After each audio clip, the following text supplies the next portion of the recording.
84 साल का एक बीमार आदमी जिसके मुंह में कैंसर है, जो ठीक से बोल नहीं सकता है, जिसको अपना राजनीतिक भविष्य देखना है, वो क्या उसके साथ जाएगा? शरद पवार ने कहा कि हम तो बीजेपी को एक्सपोज करना चाह रहे थे। तो एक आदमी इस उम्र में आके इतनी अनैतिक राजनीति करेगा, आपको लगता है कि ऐसा ही फैसला हुआ होगा? वरिष्ठतम नेता के अपने ही घर में अगर जमीन खिसक गई है तो आगे ये नरेंद्र विरोधी और भाजपा विरोधी मोर्चा का क्या होगा? शिवसेना की टूट हुई, उसमें दोनों में गुणात्मक अंतर है, दो प्रकार के अंतर, एक पॉलिटिकल अंतर है, एक वैधानिक अंतर है। गुणात्मक है, पॉलिटिकल अंतर यह है कि उद्धव ठाकरे को आभास नहीं था कि मेरे विरुद्ध विद्रोह हो गया है, लोग छोड़ के जा रहे हैं। शरद पवार को पता था कि ये सब जा सकते हैं, वो रोक नहीं सके। मेरा निष्कर्ष यह है कि तात्कालिक रूप से कुछ भी देखता हो, शरद पवार की राजनीतिक कैरियर का अंत हो गया है इस घटना के साथ। नमस्कार, मैं हूं केशव मालान। देश की राजनीति में अहम किरदार अदा करने वाली महाराष्ट्र की राजनीति में आजकल उथल पुथल है। बात करें अजित पवार की तो उन्होंने बगावत तेवर दिखाने के बाद में भले ही डिप्टी सीएम का पद ग्रहण कर लिया हो, शपथ ग्रहण स्वीकार कर लिया हो, लेकिन उसके बाद में जिस हिसाब से शरद पवार के तेवर हैं, उन्होंने कहा है कुछ महीनों में अच्छे परिणाम सामने आएंगे। लेकिन महाराष्ट्र का भविष्य क्या है और शरद पवार की राजनीति किस ओर मुड़ेगी? आज इसी खास मुद्दे पर बातचीत करने के लिए हमारे साथ मौजूद हैं वरिष्ठ पत्रकार अवधेश कुमार जी। सर, बहुत बहुत स्वागत है आपका खबर इंडिया पर। एक बार महाराष्ट्र की राजनीति में उथल पुथल तो है ही है, लेकिन उसके साथ में एनसीपी में अजित पवार का रोल, पहली बार ऐसा नहीं हुआ कि जब उन्होंने बगावत की हो, इससे पहले भी डिप्टी सीएम का पद उन्होंने शपथ ग्रहण किया था। लेकिन ऐसे में एनसीपी का भविष्य क्या होगा महाराष्ट्र के अंदर? नहीं, देखिए, पहले तो ये दो शब्द जो आपके हैं कि उथल पुथल और बगावत, ये महाराष्ट्र की और भारत की राजनीति की सच्चाई नहीं है। एनसीपी ने शरद पवार की सहमति न मिलने के बाद पार्टी ने फैसला किया, और यह फैसला बहुत पहले हुआ था, यह फैसला आज का नहीं है।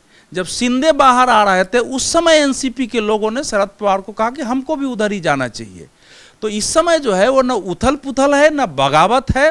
भारत की बदलती हुई राजनीति, उसके जो महाराष्ट्र पर परिणाम है, उसकी बिल्कुल एक स्वाभाविक परिणति है। इसको मैं नेचुरल कल्मिनेशन कहता हूँ। अगर ये नहीं होता तो मेरे जैसे लोगों को हैरत होती कि ये हुआ क्यों नहीं। तो इसीलिए अभी जो आपको सतह पर दिख रहा है, जब तुरंत कोई घटना घटती है तो वैसे ही होता है। अब शरद पवार जी की प्रतिष्ठा का प्रश्न है, लेकिन मैं पूछ रहा हूं कि 84 साल का एक बीमार आदमी जिसके मुंह में कैंसर है, जो ठीक से बोल नहीं सकता है, जिसको अपना राजनीतिक भविष्य देखना है, वो क्या उसके साथ जाएगा? इतनी बुद्धि तो सामान्य आदमी की होनी चाहिए कि आजकल व्यक्तिगत निष्ठाएं उस रूप में काम नहीं करती हैं, सबको राजनीतिक कैरियर देखनी होती है। तो पॉलिटिकल कैरियर क्या इस समय शरद पवार के साथ है? क्या शरद पवार की ये उम्र है कि ये पहले की तरह वो जिस क्षेत्र में वो गए हैं, शरद पवार की अपने क्षेत्र में प्रतिष्ठा है, उनके साथ लोग हैं, पार्टी के लोग भी आएंगे, उनकी रैली में आएंगे, लेकिन करेंगे वही जो फैसला हुआ है। ये है इस समय की जो आपको टूट दिखाई दे रही है, उसका सच यही है। और ये केवल इतना ही नहीं है, शरद पवार पिछले 4 वर्षों से जो राजनीति कर रहे थे, उसका यही परिणाम आना था। ये देश को पता होना चाहिए कि अजित पवार ने जब शपथ लिया था तो शरद पवार की अनुमति से लिया था। ये बातें स्पष्ट हो गई है। पिछले दिनों देवेंद्र फडणवीस ने, हालांकि इसको नरेंद्र मोदी ने अपनी मर्यादा के तहत ऐसा न करने के बावजूद उसका खुलासा नहीं किया, लेकिन अजित पवार को मालूम था कि इनके कहने से मैंने शपथ ले लिया और दुनिया भर में बदनामी मेरी हो रही है कि मैंने विद्रोह कर दिया, और फिर आके मिल गए। तो ये दोनों ओर बात कर रहे थे। ये इधर नरेंद्र मोदी से भी बात कर रहे थे और उद्धव ठाकरे से भी बात कर रहे थे। जब ये इंटरव्यू आया है देवेंद्र फडणवीस का, उसके बाद पूछा गया शरद पवार से, शरद पवार ने कहा कि हम तो बीजेपी को एक्सपोज करना चाह रहे थे।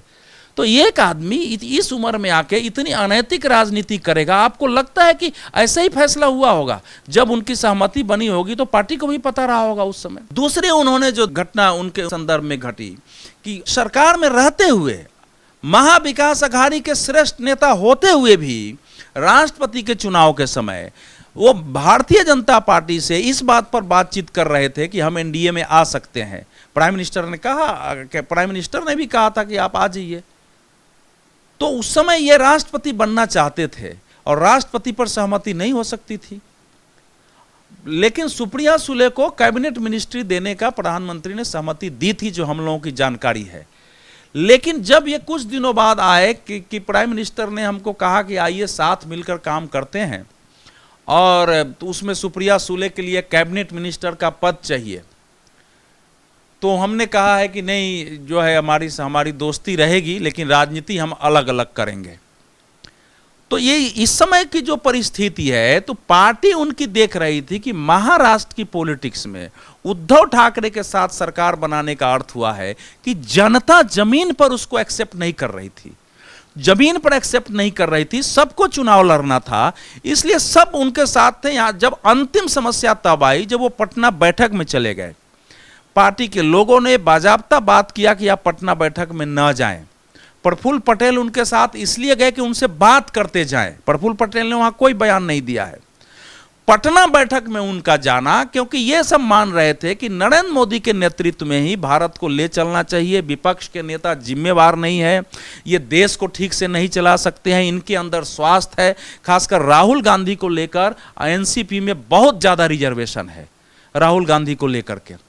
जब शरद पवार ने राहुल गांधी के लिए एडवोकेसी कर दी, उसके बाद इन लोगों ने कहा कि अब हम लोग चूंकि ये बात मान नहीं रहे तो हमको जाना चाहिए। तो ये ऐसा नहीं था कि उनको मालूम नहीं था, हाँ उनकी सहमति से हुआ है, इससे मैं केवल इनकार करता हूं। बहुत सारे लोग कह रहे हैं उनकी सहमति नहीं थी।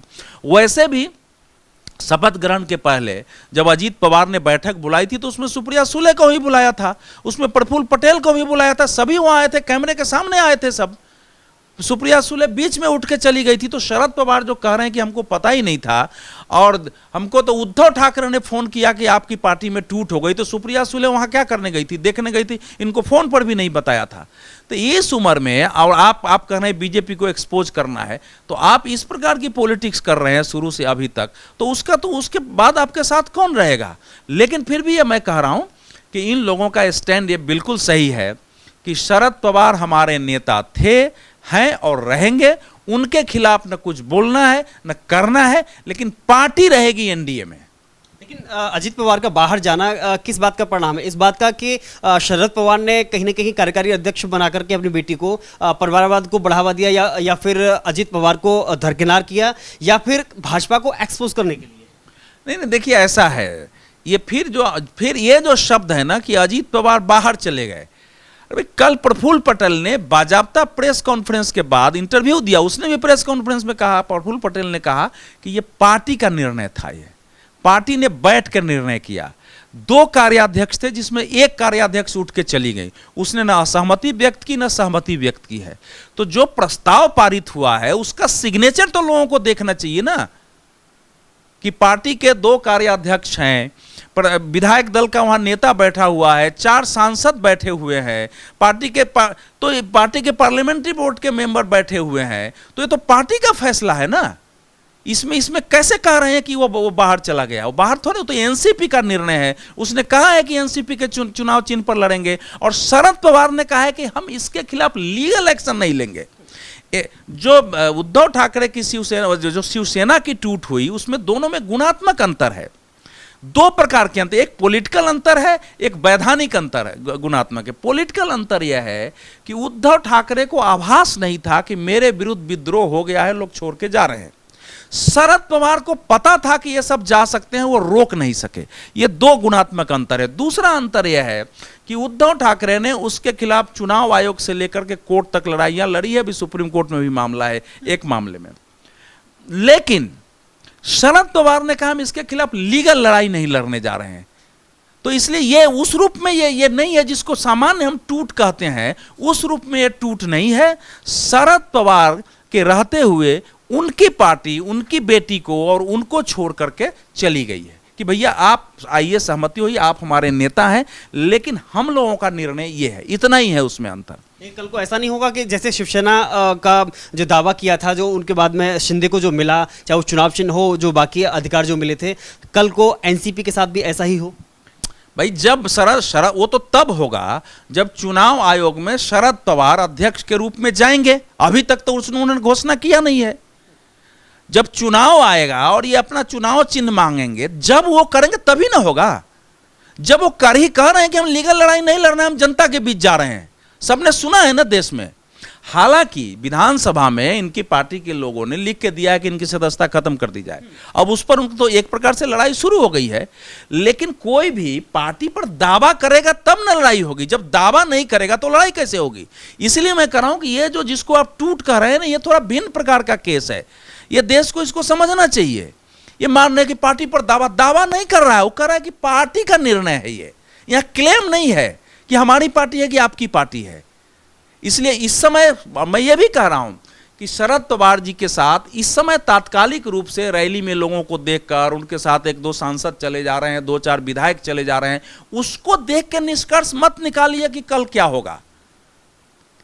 मैं फिर दोहरा रहा हूं इस बात को, हर आज जिसको चुनाव लड़ना है, जिसको राजनीति देखना है, उसका भविष्य इस समय अब 84 वर्ष के शरद पवार जो परिश्रम नहीं कर सकते उनके साथ, और उनकी बेटी सुप्रिया सुले जो कभी संगठन की व्यक्ति नहीं रही हैं, उनकी पूरी ताकत का आधार शरद पवार है, उनके साथ भविष्य नहीं है।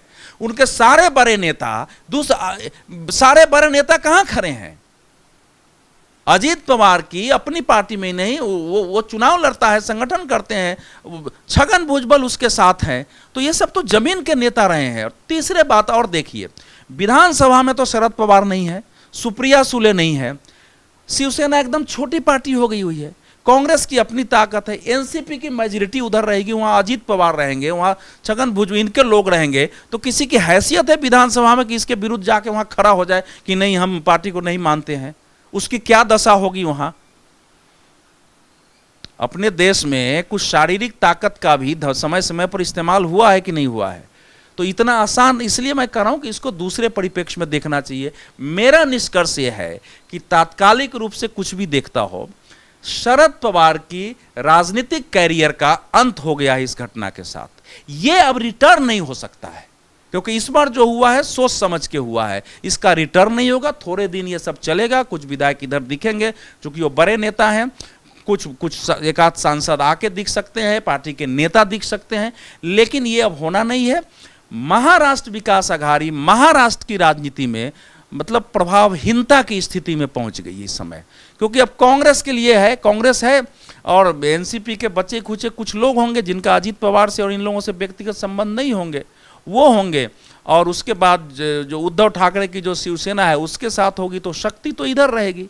बीजेपी अकेले बड़ी शक्ति है, वहाँ सबसे ज़्यादा लोकसभा चुनाव वो लड़ती है, सबसे ज़्यादा विधानसभा सीटों पर लगती है, तो एक पावरफुल पार्टी है। उसके बाद शिंदे का हो गया, उसके बाद इनका हो गया है। तो महाराष्ट्र विकास अघाड़ी का जो प्रयोग था, उस प्रयोग ने बता दिया है कि अनैतिक सिद्धांतहीन गठबंधन यद्यपि बनते हैं, कुछ समय तक सफल होते हैं, लेकिन लोगों के अंदर, नेताओं के अंदर असहजता पैदा करता है, विद्रोह पैदा करता है, और वो आज न कल टूटते हैं। देश में ऐसा ही हुआ है, गठबंधन बने जरूर हैं समय समय पर, और एक परिभाषा भी हो गई है कि जो होगा वो सब, राजनीति में तो सब अनैतिक गठबंधन ही होता है, नैतिक तो कुछ होता नहीं है।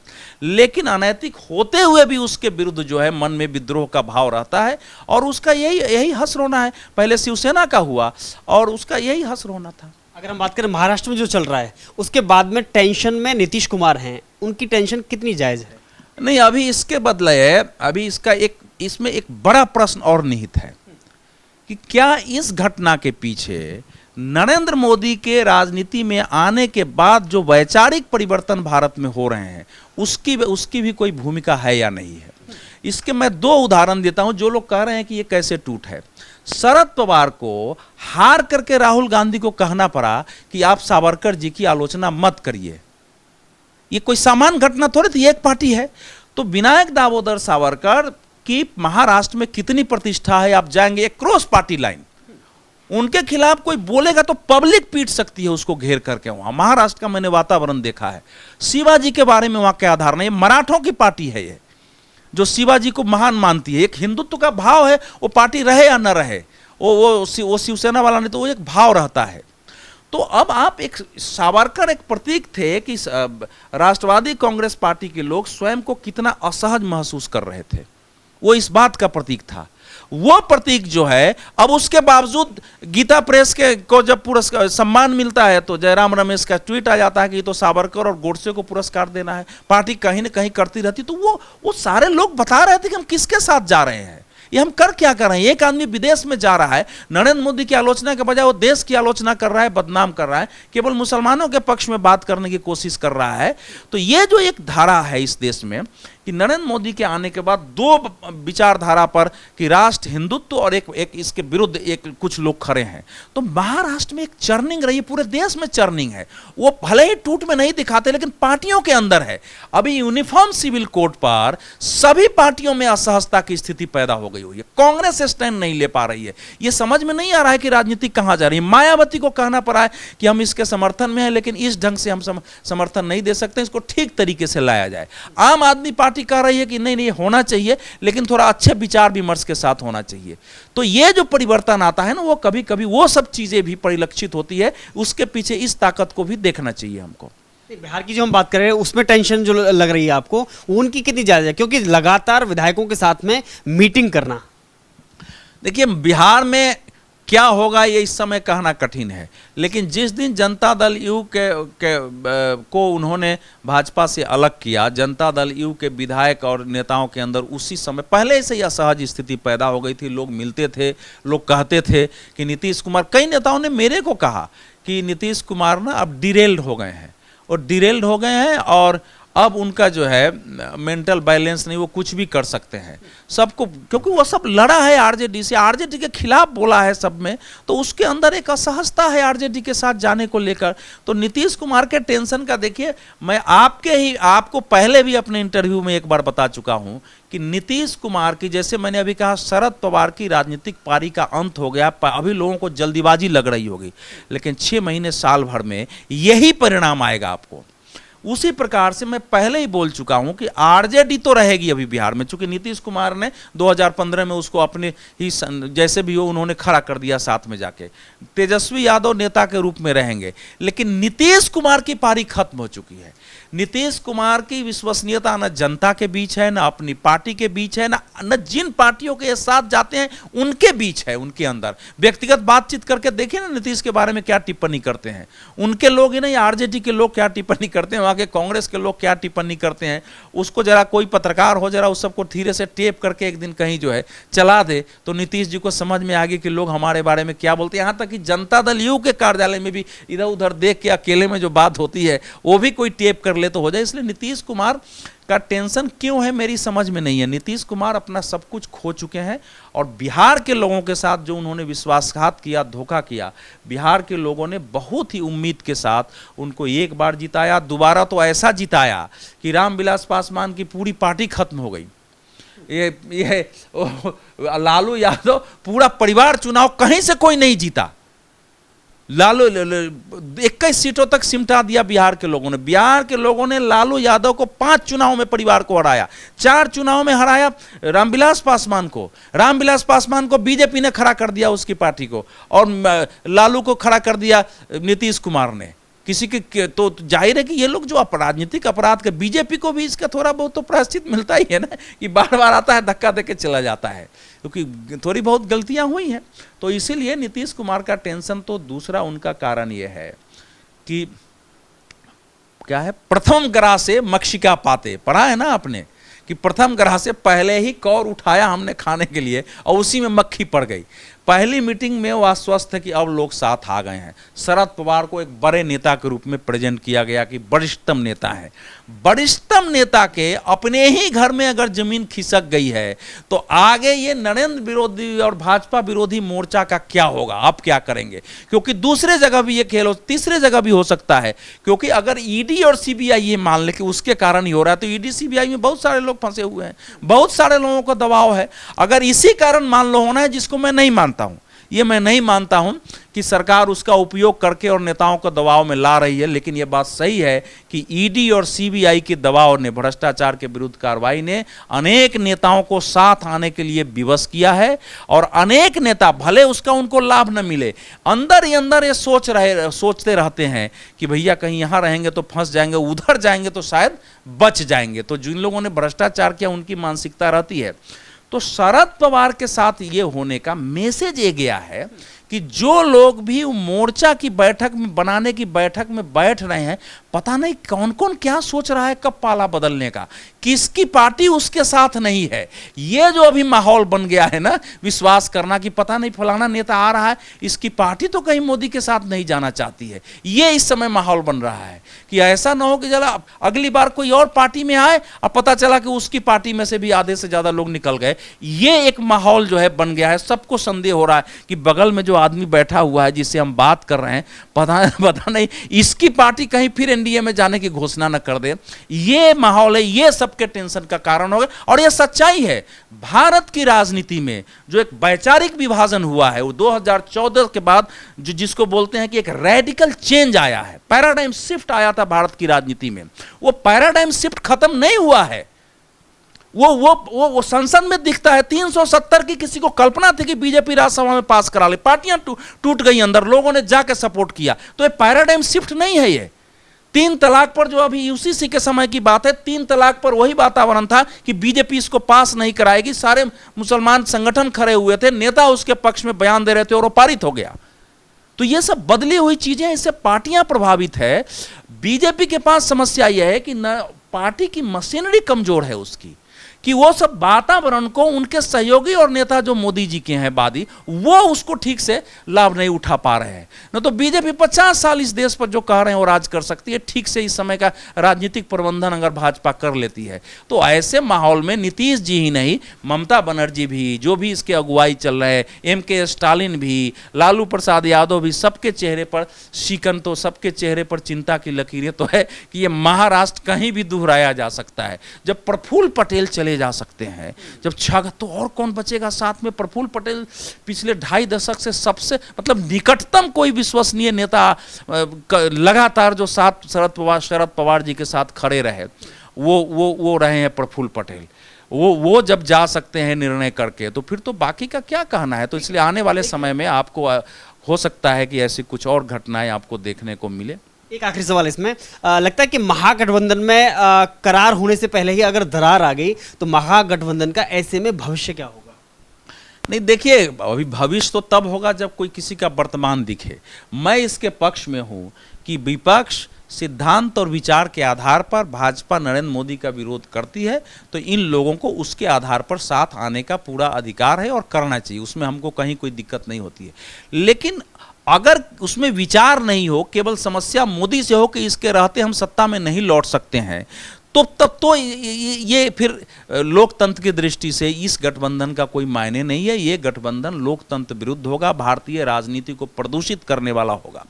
तो इसलिए महागठबंधन तो अभी जिसको आप कह रहे हैं अब मैं देखता हूं कितना महा है, लेकिन जो भी गठबंधन बनाने की कोशिश है, पटना की बैठक में केवल इतना ही हुआ है कि सब लोगों ने अंदर अंदर बात की और बाहर आके प्रेस कॉन्फ्रेंस में कहा कि हम लोगों ने साथ मिलकर लड़ने और काम करने का निश्चय किया है। न उस संबंध में कोई प्रस्ताव पारित हुआ। अगर उस बैठक से होता कि अगली बैठक के लिए इन नेता को प्रभार दिया जा रहा है कि अस्थायी संयोजक के रूप में आगे ये व्यवस्था करेंगे, तो लगता कि एक कदम आगे बढ़ा है। अगर इतने समय के बाद एक अस्थायी संयोजक अगली बैठक का तय करने के लिए नहीं चुना गया, तो वो क्या है। इसलिए दरार तो वहां बैठे हुए हैं, दरार मन में। प्रफुल्ल पटेल ने कहा सब अंदर बैठे हुए थे, वहां तो बात कर रहे हैं, लेकिन सबको अंदर अंदर जो है सबके था कि पता नहीं क्या होगा, हम इनके साथ चले जाएं तो कहाँ दिक्कत होगी। दूसरी बात है कि इसमें से ज्यादातर पार्टियां एक दूसरे के राज्य में उनको सहयोग करने की स्थिति में नहीं। ममता बनर्जी के अखिलेश यादव को उत्तर प्रदेश में वोट दिला देंगे आकर के, या वो नीतीश कुमार को वोट दिला देंगे वहां आकर के। तो वहां ये सारी समस्याएं हैं और इसलिए दरार मानसिक रूप से तो मैं अभी कहूंगा कि थोड़ा बहुत है। मैं चाहूंगा कि उसमें दरार नहीं हो। मैं चाहूंगा कि ये गठबंधन हो और वो गठबंधन भी बन के जाए मैदान में 2014 में, क्योंकि नरेंद्र मोदी ने पिछले दिनों, प्रधानमंत्री ने भोपाल में अपने बूथ स्तरीय कार्यकर्ताओं से बातचीत करते हुए जो एजेंडा साफ कर दिया है कि 2 धाराओं में देश है। एक धारा उनका है जो मुसलमानों को वोट बैंक बना करके जातियों को वोट बैंक बना करके जातियों में उपजाति करते रहे हैं, और उनके जो मूल मुद्दे हैं कि यूसीसी लाएंगे तो मुसलमान हमारा वोट नहीं रहेगा, 3 तलाक लाएंगे तो वोट नहीं रहेगा, इस डर से जिन लोगों ने काम किया है वो एक तरफ है, और एक तरफ एक दूसरी राजनीति है जो देश के विकास को सोचती है। तो देश को 2 धाराओं में बढ़ दिया है, जनता फैसला करेगी किधर जाना है, इसलिए उसको दरार हो नहीं हो। मैं चाहूंगा कि ये गठबंधन हो, लेकिन अब अगर पहले ही ग्रास में मुंह में अगर मान लीजिए मक्खी आ जा रही है तो उसमें हम सब लोग क्या कर सकते हैं।